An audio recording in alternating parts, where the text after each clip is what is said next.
بسم اللہ الرحمن الرحیم۔ خواجہ خواجگان خواجہ غریب نواز سلطان الہند حضرت معین الدین چشتی اجمیری رحمۃ اللہ تعالی علیہ آپ کے بارے میں دو باتیں کروں گا۔ اس سے پہلے گزارش یہ ہے کہ میرا چینل سبسکرائب کریں، لائک کریں اور شیئر کریں اور بیل آئیکن کا بٹن دبانا نہ بھولیے تاکہ ہر آنے والی اسلامی ویڈیو آپ تک آسانی سے پہنچ سکے اور آپ ایسی اور بھی اچھی اچھی ویڈیوز آپ دیکھ سکیں اور اچھی اچھی باتیں آپ سن سکیں۔ تو آئیں خواجہ غریب نواز حضرت معین الدین چشتی اجمیری رحمۃ اللہ تعالی علیہ آپ کے بارے میں بات کرتے ہیں۔ آپ کے سن ولادت اور سن وفات میں بہت زیادہ اختلافات ہیں، لیکن جو مورخین نے بات کی ہے، لکھنے والوں نے جو بات لکھی ہے، ان میں سے ایک بات آپ کے سامنے رکھنا چاہتا ہوں جو زیادہ لوگوں نے لکھی ہے۔ وہ بات یہ ہے کہ آپ کا سن وفات جو ہے وہ 6 رجب ہے، بمطابق 633 ہجری یہ لکھا گیا ہے۔ تو آپ کے سامنے بھی یہی میں رکھنا چاہتا ہوں کہ آپ کا سن وفات 6 رجب المرجب ہے، بمطابق 633 ہجری۔ باقی اللہ بہتر جانتا ہے، واللہ اعلم بالصواب۔ تو آپ کا عرس مبارک جو ہے وہ ہر سال 6 رجب المرجب کو اجمیر شریف میں منایا جاتا ہے۔ آپ رحمت اللہ تعالی علیہ کی زندگی کے واقعات، آپ کی کرامات سے، آپ کی زندگی کے معاملات سے کتابیں بھری پڑی ہیں، لیکن مختصر بات کروں گا، اتنا زیادہ وقت نہیں لوں گا۔ ایک بات کرنا چاہوں گا آپ کی زندگی کے حوالے سے جو آپ نے بیان فرمائی ہے۔ آپ فرماتے ہیں کہ میں شام کے قریب ایک شہر میں تھا، تو اس کے باہر ایک غار میں ایک بزرگ رہتے تھے۔ ایک بزرگ اس غار میں رہتے تھے جن کے جسم پر گوشت بالکل نہیں تھا، صرف چمڑا ہی چمڑا تھا۔ آپ فرماتے ہیں کہ وہ بزرگ ایک غار میں بیٹھے ہوئے تھے اور میں نے دیکھا کہ آپ کے پاس 2 شیر بھی کھڑے ہیں۔ آپ کے پاس 2 شیر بھی کھڑے ہیں۔ تو جب آپ کی نگاہ مجھ پر پڑی تو آپ نے مجھے اپنی طرف بلایا۔ میں آپ کی طرف آیا، جب آپ کے پاس پہنچا تو میں نے آداب بجا لائے اور پھر آپ نے فرمایا کہ اگر تو کسی کا ارادہ نہیں کرے گا تو وہ تیرا ارادہ بھی نہیں کرے گا۔ آپ یہ فرمانا چاہتے تھے کہ یعنی شیر کی کیا حیثیت ہے کہ وہ آپ کو کچھ کہہ سکے، شیر کی کیا حیثیت ہے کہ تو اس سے ڈر رہا ہے۔ پھر فرمایا اگر تیرے دل میں خوف خدا ہوگا تو سب تجھ سے ڈریں گے۔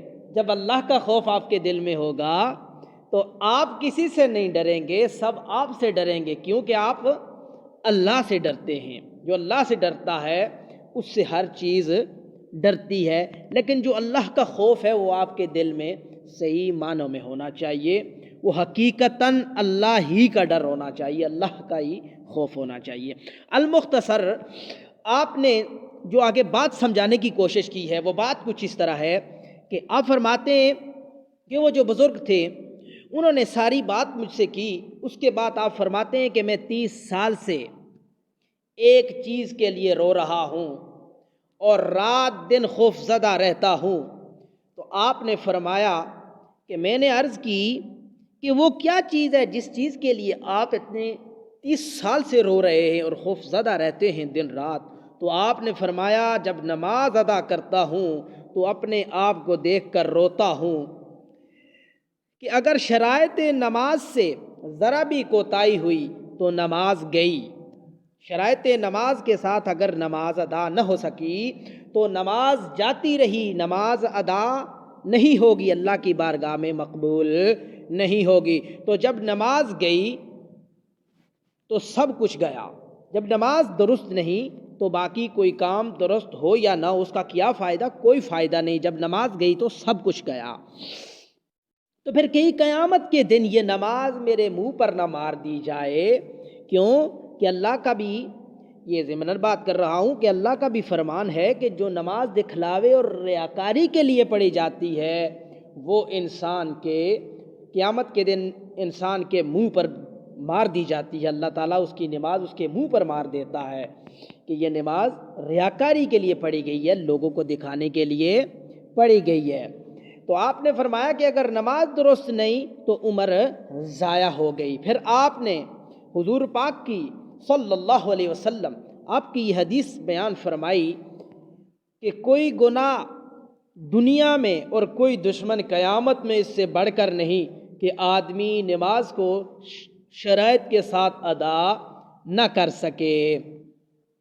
تو یہ مختصر سا واقعہ تھا جو حضرت خواجہ غریب نواز نے اپنی زندگی کا بیان فرمایا اور ہمیں یہ سبق دینے کی کوشش کی کہ جو ہم نماز پڑھتے ہیں وہ نماز ہمیں پورے آداب کے ساتھ پورے شرائط کے ساتھ ادا کرنی چاہیے. جو طریقہ ہمیں بتایا گیا اس کے مطابق ادا کرنی چاہیے. قرآن و حدیث کے اندر جو طریقہ سکھایا گیا، ہمارے پیارے نبی صلی اللہ علیہ وسلم نے جو طریقہ ہمیں نماز پڑھنے کا سکھایا اس کے مطابق نماز ادا کرنی چاہیے تاکہ ہماری نماز اللہ کی بارگاہ میں مقبول ہو. تو دیکھیں وہ ہمیں بتانا یہ چاہتے تھے کہ جو بزرگ اس غار میں تھے وہ اس خوف کی وجہ سے، اس ڈر کی وجہ سے، اللہ کے خوف کی وجہ سے ان کے جسم پر بالکل گوشت نہیں تھا، ان کے جسم پر گوشت موجود ہی نہیں تھا، صرف ہڈیاں ہی تھیں اور ہڈیوں پر صرف وہ ان کا چمڑا اور جلد تھی، بس وہ جلد نظر آ رہی تھی، باقی کوئی گوشت نہ تھا. تو وہ بزرگ خود بھی خواجہ غریب نواز رحمت اللہ تعالیٰ علیہ آپ سے انہوں نے خود یہ بھی فرمایا کہ یہ میری یہ حالت، میرا یہ گوشت اسی سبب سے نہیں ہے، اسی وجہ سے نہیں ہے کہ میں اللہ کے خوف سے اتنا پریشان ہوں کہ آیا میرا کوئی عمل اللہ کی بارگاہ میں قبول ہوتا بھی ہے یا نہیں. اللہ تعالی ہمیں اولیاء کرام کے نقش قدم پر چلنے کی توفیق عطا فرمائے، آپ کے بتائے ہوئے طریقوں پر چلنے کی توفیق عطا فرمائے. میری یہ بات اگر اچھی لگی ہے تو گزارش یہ ہے کہ میرا چینل بھی سبسکرائب کریں اور اس بات کو آگے شیئر کریں تاکہ دوسرے لوگ بھی یہ بات سن کر آپ رحمت اللہ تعالیٰ علیہ کی اس بتائی ہوئی بات سے مستفیض ہو سکیں، فیض حاصل کر سکیں. جزاک اللہ خیراً.